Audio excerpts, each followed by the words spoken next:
next topic of English grammar book named voice. Firstly, discuss what is the meaning of voice. Punjabi ਵਿੱਚ ਆਪਾਂ voice ਨੂੰ ਕਹਿੰਦੇ ਆ ਆਵਾਜ਼. So voice here in this we just change our way of talking but the matter remains same. ਇਹਦੇ ਵਿੱਚ ਸਾਡੀ ਗੱਲ ਕਹਿਣ ਦਾ ਤਰੀਕਾ ਜ਼ਰੂਰ ਬਦਲਦਾ ਹੈ ਬਟ ਗੱਲ ਉਹੀ ਰਹਿੰਦੀ ਹੈ ਉਹਦੇ ਵਿੱਚ ਅਸੀਂ ਕੋਈ ਵੀ ਚੇਂਜ ਨਹੀਂ ਕਰਦੇ. ਅਗਰ ਮੈਂ ਕਹਾਂ ਕਿ ਮੈਂ ਇਸ ਕੰਨ ਵਿੱਚ ਗੱਲ ਇਸ ਕੰਨ ਨੂੰ ਫੜਿਆ ਜਾਂ ਇਸ ਕੰਨ ਨੂੰ ਫੜਿਆ ਗੱਲ ਤਾਂ ਉਹੀ ਹੈ ਨਾ ਕਿ ਇਸ ਕੰਨ ਵਿੱਚ ਦੀ ਪਾਇਆ ਇੱਧਰ ਦੀ ਕੱਢਤਾ ਜਾਂ ਇਸ ਕੰਨ ਵਿੱਚ ਦੀ ਪਾਇਆ ਇੱਧਰ ਦੀ ਕੱਢਤਾ ਗੱਲ ਤਾਂ ਉਹੀ ਹੈ ਨਾ ਕਿ ਇਸ ਕੰਨ ਨੂੰ ਫੜੋ ਚਾਹੇ ਇਸ ਨੂੰ ਫੜਿਆ ਤਾਂ ਅਸੀਂ ਕੰਨ ਨੂੰ ਹੀ ਆ ਨਾ सेम उसी तरह राजे इस विच गल में चाहे इस तरीके नाल कर लो वॉइस वाली एक्टिव फॉर्म में कर लो या फिर पैसिव फॉर्म में कर लो गल उही रहती है बस की हाँ सारा गल कहने का तरीका बदल जाता जिवें कि मैं कहूँगी मैं सज्जा कन्न नहीं खब्बा कन्न फड़िया है ठीक है बट फड़िया मैं कन्न ही हाँ तो उही चीज़ है राजे उही चीज़ नूं फॉलो करता है वॉइस इहदे विच जिहड़ी साडी गल कहने का तरीका जरूर बदलता है बट जिहड़ी साडी गल आ वो उही रहती है उहदे विच असीं कोई भी चेंज नहीं करनी ठीक है. तो हम वॉइस के विच राजे की होंदा है कि असीं एक्टिव टू पैसिव कन्वर्ट करना होंदा है एज वी ऑल नो कि एक्टिव फॉर्म में सानूं सेंटेंस आऊगा एंड असीं उस नूं सॉल्व करदे होए पैसिव फॉर्म दे विच कन्वर्ट कर दांगे. So firstly discuss what is the meaning of active and passive. As we all know active means चुस्त एंड पैसिव मीन्स सुस्त. So students, basically we can say that when the subject is performing the action, it's called active voice, and when the subject is receiving the action, it's called passive voice. For example, look at this picture. In first picture, they said that the snake attacked the mouse. It means in this picture, our subject means the snake performing the action. And in second picture they said that the mouse was attacked by the snake. It means in it subject is receiving the action. So students, now we are going to explain more about this topic, so listen to me very carefully. ਜਦੋਂ ਵੀ ਅਸੀਂ ਆਪਦਾ ਜਿਹੜਾ main ਕੰਸੈਂਟਰੇਸ਼ਨ object ਤੇ ਰੱਖਣੀ ਹੈ ਕਿ ਕੰਮ ਕਿਸ ਦੇ ਵੱਲੋਂ ਕੀਤਾ ਗਿਆ ਹੈ ਜਦੋਂ ਸਾਡੀ ਮੇਨ ਫੋਕਸ ਸਾਡੇ ਆਬਜੈਕਟ ਤੇ ਆਊਗੀ ਤਾਂ ਉਸ ਵੇਲੇ ਅਸੀਂ ਪੈਸਿਵ ਫਾਰਮ ਨੂੰ ਯੂਜ਼ ਕਰਦੇ ਹਾਂ ਉਸ ਵੇਲੇ ਇਹ ਵੌਇਸ ਫਾਰਮ ਯੂਜ਼ ਹੁੰਦੀ ਆ ਬਟ ਜਦੋਂ ਸਾਡਾ ਮੇਨ ਫੋਕਸ ਸਬਜੈਕਟ ਤੇ ਹੀ ਆ ਤਾਂ ਉਦੋਂ ਅਸੀਂ ਐਜ਼ ਯੂਜ਼ੁਅਲ ਐਕਟਿਵ ਫਾਰਮ ਹੀ ਯੂਜ਼ ਕਰਦੇ ਹਾਂ. ਕਿਵੇਂ ਰਾਜੇ ਮੰਨ ਲਓ ਕਿ ਮੈਂ ਕਲਾਸ ਦੇ ਵਿੱਚ ਕਿਸੇ ਬੱਚੇ ਨੂੰ ਵਰਕ ਦਿੱਤਾ ਹੁਣ ਮੇਰਾ ਕੰਸੈਂਟਰੇਸ਼ਨ ਕੀ ਆ ਕਿ ਇਸ ਵਰਕ ਨੂੰ ਕਿਵੇਂ ਕੀਤਾ ਜਾਊਗਾ ਫਿਰ ਮੈਂ ਦੇਖੂੰਗੀ ਕਿ ਕਿਹਨੇ ਕੀਤਾ ਹੈ ਕਿਸ ਬੱਚੇ ਨੇ ਕੀਤਾ ਬਟ ਮੇਰਾ ਮੇਨ ਫੋਕਸ ਕੀ ਆ ਕਿ ਜੋ ਮੇਰੇ ਵੱਲੋਂ ਕੰਮ ਦਿੱਤਾ ਗਿਆ ਉਹ ਵਧੀਆ ਹੋ ਜਾਵੇ. ਮੇਰੇ ਵੱਲੋਂ ਕੋਈ ਵੀ ਬੱਚਾ ਕਰੇ ਤਾਂ ਮੈਂ ਕਹੂੰਗੀ ਤੁਹਾਡੇ ਵਿੱਚੋਂ ਕੌਣ ਕਰ ਸਕਦਾ ਉਹ ਹੈਂਡ ਰੇਜ਼ ਕਰੋ ਠੀਕ ਹੈ. ਤਾਂ ਉਦੋਂ ਮੈਂ ਇਹ ਪੈਸਿਵ ਫਾਰਮ ਯੂਜ਼ ਕਰ ਰਹੀ ਹਾਂ ਜਦੋਂ ਮੇਰਾ ਕੰਸੈਂਟਰੇਸ਼ਨ ਮੇਰੇ ਵਰਕ ਤੇ ਆ ਰੈਦਰ ਦੈਨ ਸਬਜੈਕਟ. ਇਹ ਚੀਜ਼ ਬਾਅਦ ਚ ਮੈਟਰ ਕਰੂਗੀ ਕਿ ਕੰਮ ਕਿਹਨੇ ਕੀਤਾ ਹੈ बट अगर मैं किसी बच्चे की पर्टिकुलर किसी बच्चे की एबिलिटी चेक करना चाहती हाँ एंड मैं डायरैक्टली आके कहूँगी कि this work you have to done मगर अगर मैं किसी भी बच्चे का नाम लै रही हाँ कि तेनों ही करना पड़ेगा दैट टाइम मैं एक्टिव फॉर्म यूज़ कर रही हाँ दैट टाइम मेरी मेन कंसनट्रेशन किहदे ते आ सबजैक्ट ते काम करने वाले ते. सो जदों असी सबजैक्ट ते कंसनट्रेशन रखनी आ एक्टिव फॉर्म यूज़ करते हैं बट जदों साडी कंसनट्रेशन साडे वर्क ते आ उदों ये बाद की गल है कि वर्क किने किया उदों असी पैसिव फॉर्म यूज़ करते हैं. I hope this point is clear to you. Now firstly discuss what is the meaning of voice.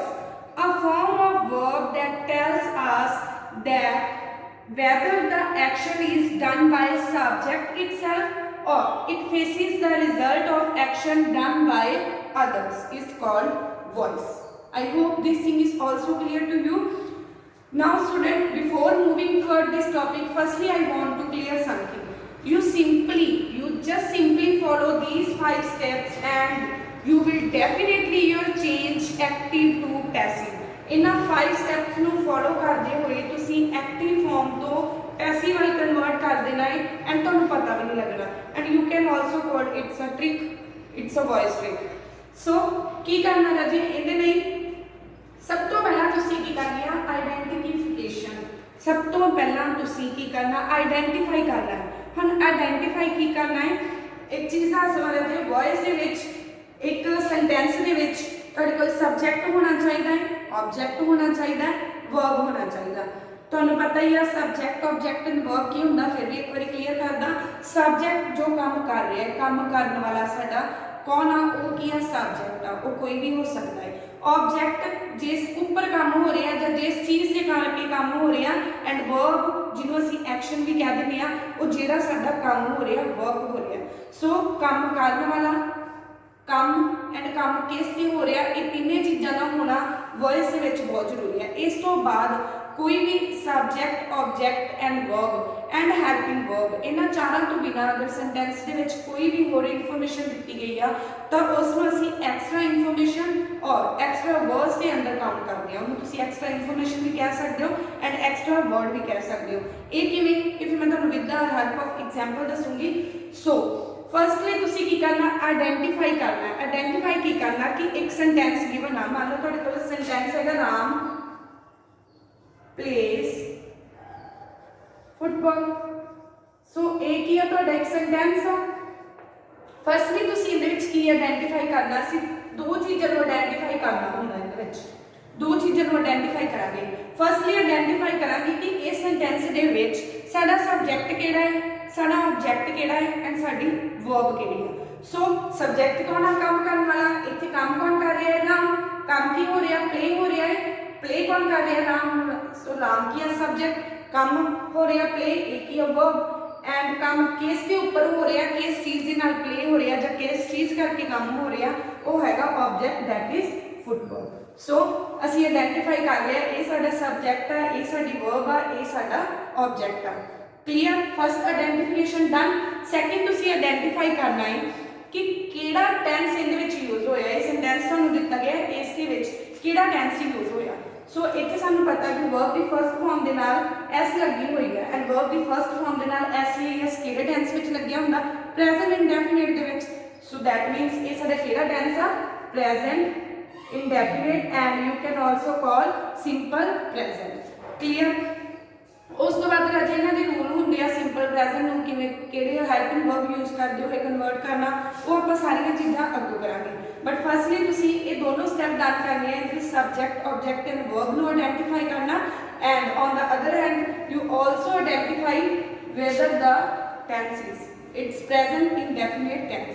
And राजे तुहानूं पता ही है प्रेजेंट इंडेफिनिट दे विच वर्ब की फर्स्ट फॉर्म दे नाल एस कदों लगदा है, एस उदी लगता जो असी थर्ड परसन की गल कर रहे हैं, साडा जिहड़ा थर्ड परसन है वो सिंगुलर होगा, कला होगा। अगर थर्ड परसन प्लूरल होगा तो भी वर्ब की फर्स्ट फॉर्म ही लगूगी, जब फर्स्ट या सैकेंड परसन होगा तो भी वर्ब की फर्स्ट फॉर्म लगू, एस नहीं लगूगी। क्लीयर। सो आइडेंटिफिकेशन होगी। हुण असी इस तो बाद की करांगे, इंटरचेंज करांगे। इंटरचेंज किनू, सब्जेक्ट की वैल्यू असी अपने ऑब्जेक्ट नूं देवांगे एंड ऑब्जेक्ट की वैल्यू किनू देवांगे, सब्जेक्ट नूं, क्योंकि असी एक्टिव टू पैसिव कर रहे हैं। इत्थे मेन फोकस साडा किहदे ते आ, ऑब्जेक्ट ते आ। ठीक है, तो सब्जेक्ट की वैल्यू ऑब्जेक्ट नूं देवांगे, ऑब्जेक्ट की वैल्यू सब्जेक्ट नूं देवांगे। सो की हो जाऊगा, फुटबॉल अगे आ जाऊगा, फुटबॉल एंड जिहड़ा साडा राम आ वो लास्ट ते चला जाऊगा, जिहड़ा साडा राम आ वो लास्ट ते चला जाऊगा। सो ये तुसी इंटरचेंज भी कर लिया। दैन थर्ड स्टेप की है, you have to apply V3 third form of verb. Voice के विच रजे कोई भी आ जाए, rather it is present, past और future, further it is present continuous, present perfect continuous और सिंपल प्रेजेंट और इट्स पास्ट कंटिन्यूस, व्हाटएवर।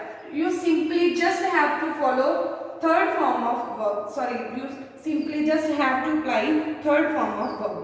इहदे विच रजे एक चीज़ का मतलब एक वाली उलझन वाली कन्फ्यूजन तो खत्म हो जाती है कि किहड़ी फॉर्म आऊगी, फर्स्ट आऊगी, सैकेंड आऊगी। तो जिथे भी वॉइस आ गया, जिथे भी पैसिव फॉर्म आ गई, तो तुसीं ये समझ लेना कि उत्थे हमेशा ही वर्ब की थर्ड फॉर्म ही लगूगी, चाहे जिहड़ा टेंस है कोई भी है, प्रेजेंट है, पास्ट है, फ्यूचर है, कंटिन्यूस है, परफेक्ट है और परफेक्ट कंटिन्यूस कोई भी है तो वर्ब की थर्ड फॉर्म ही लगेगी।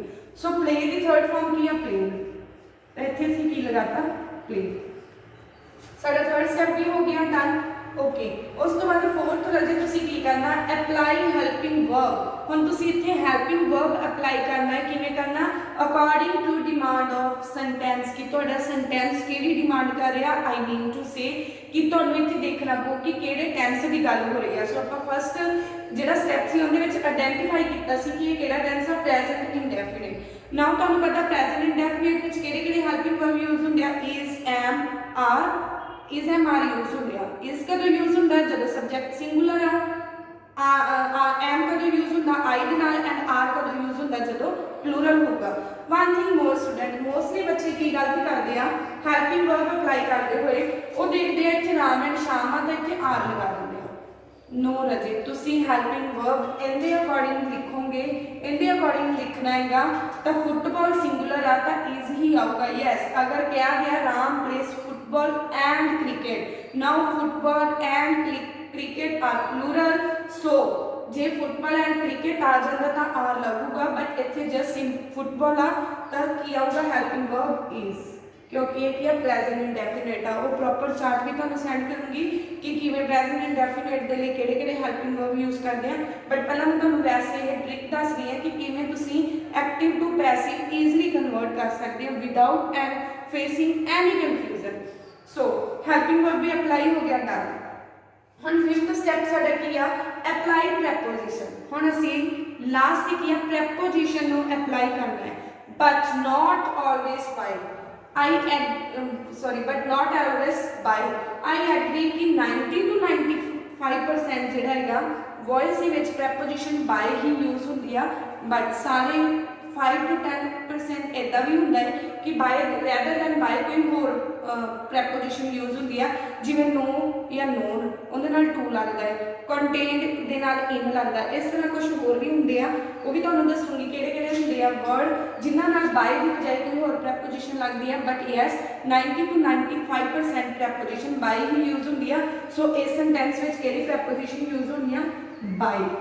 सो ये वाला भी हो गया। इन्हां 5 स्टैप्स नूं फॉलो करते हुए तुसीं अपना जिहड़ा एक्टिव आ उहनूं पैसिव फॉर्म दे विच कन्वर्ट कर चुके हो, है ना ईजी। तो एक्टिव टू पैसिव जिहड़ा तुहाडा वॉइस सेंटेंस आ वो कन्वर्ट हो चुके हैं।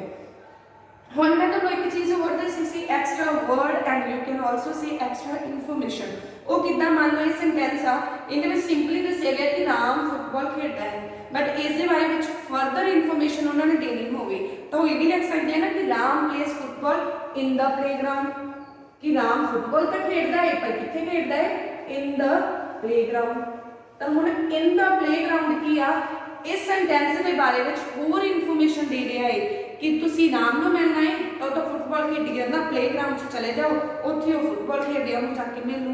तो उनके बारे में फर्दर इन्फॉर्मेशन दी आ, इनू तुसी फर्दर एक्सट्रा इन्फॉर्मेशन भी कह सकते हो एंड एक्सट्रा वर्ड भी कह सकते हो। हुण जदों किसी सेंटेंस विच तुहानूं इदां दिखे कि subject helping verb and object तो बिना भी कुछ लग्या गया तो उन्होंने तुसी कित्थे लगाना है। तरह जे कन्फ्यूज नहीं होना उन्होंने कित्थे लगाना, उन्होंने जां तां बाय तो पहला लगा दो ते जां फिर की करो सेंटेंस के बिल्कुल लास्ट से लगा दो। ये तुसी देखना है कि कित्थे ज़्यादा सूटेबल आ। यस स्टूडेंट, तुसी बोल के देखोगे कि कित्थे जिहड़ी एक्सट्रा वर्ड या एक्सट्रा इन्फॉर्मेशन ज़्यादा सूट हो रही है उत्थे तुसी उहनूं लगा दोगे। For example Ram plays football in the playground, असीं इसनूं कन्वर्ट करके की लिखेंगे football is played in the playground by Ram, और football is played by Ram in the playground.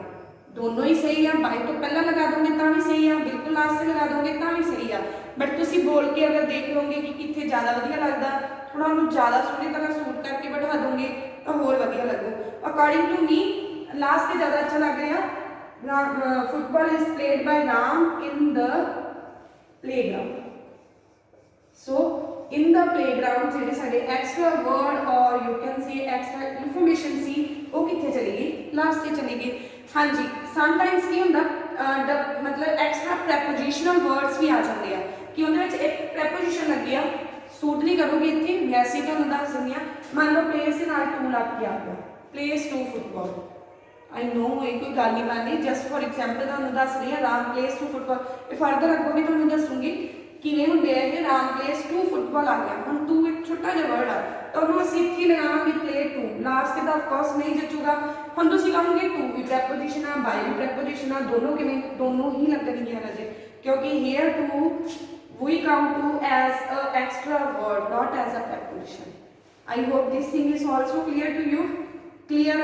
If you have any doubt, any problem regarding this, you can ask. ਇਹਨਾਂ 5 steps ਨੂੰ follow ਕਰਦੇ ਹੋਏ ਤੁਸੀਂ easily ਜਿਹੜਾ ਆਪਣਾ active tense ਆ ਉਹਨੂੰ ਕੀ ਆ passive ਦੇ ਵਿੱਚ convert ਕਰ ਸਕਦੇ ਹੋ।